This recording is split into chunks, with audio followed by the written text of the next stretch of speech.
Les gens se sont réfugiés dans les villages ici, c'est par rapport aux conditions qui ne marchent plus dans les grandes localités comme Pointe-Noire. Parce que là, nous entendons seulement les dons, qu'on donne les dons, mais nous ne savons pas, on les partage où. Et même les personnes vulnérables qu'ils parlent là, je ne sais pas sur quelle base qu'ils font leur recrutement de ceux-là. La logique de choses serait de voir au moins les chefs du quartier qui peuvent demander aux chefs de bloc de faire des recensements de ces familles-là afin qu'on puisse au moins venir en aide de ces familles-là. Mais quand on parle des personnes vulnérables, même dans les quartiers là où nous étions à Pointe-Noire, il n'y a personne. On n'a jamais vu dans les quartiers qu'on a donné un don, même aux veuves ou quoi qu'on sorte. Donc on ne sait pas là où vont ces dons-là.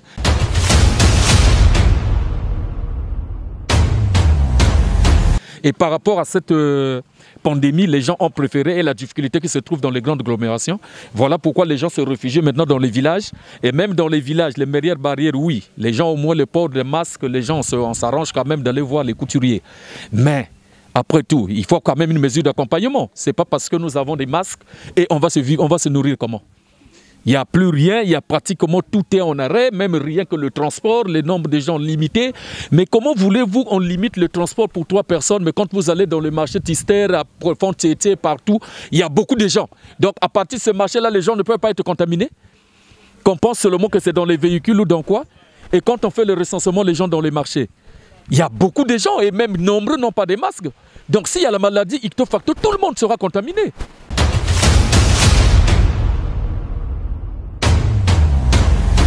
On nous dit qu'il y a la maladie oui, mais sauf que on nous présente même pas les personnes qui sont atteintes de cette maladie. On ne sait même pas sur quel centre qu'on les traite.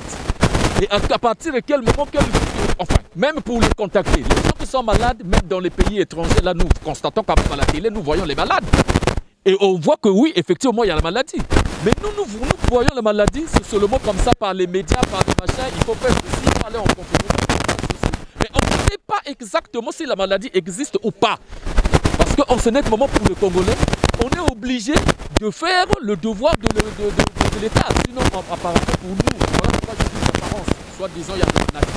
Mais on ne connaît pas exactement si ça existe. Parce qu'on n'a jamais eu de preuve, on n'a jamais eu un seul malade que celui-là est atteint du Covid-19. Rien. Même à Brazzaville, on ne montre pas la télé. Rien.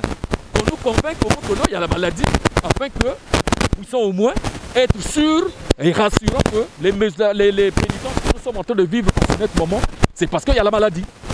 Mais quand on ne montre pas, ça veut dire que nous on se dit que la population, les autorités font souffrir leur population.